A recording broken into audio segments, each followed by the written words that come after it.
Hello friends, I'm Gotam Singh and I'm from Jammu and Kashmir. I did my Bachelor of Engineering from Shri Venkateshwara College of Engineering in CS and I scored 8.5 CGPA in my academics. I am 24 year passed out student, and recently I got placed in one MNC company with designation as Associate Software Developer with initial criteria as 4.5 LPA. The main reason of my success is J Spider and Q Spider.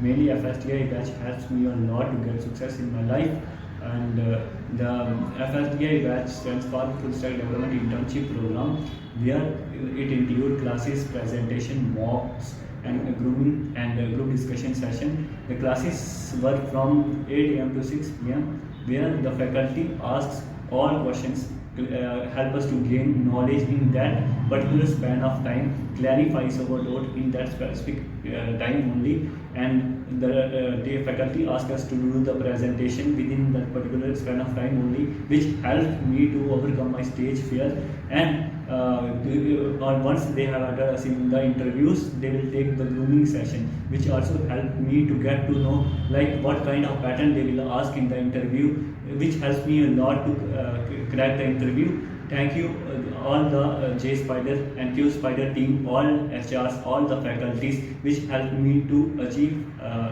my dream job. Thank you.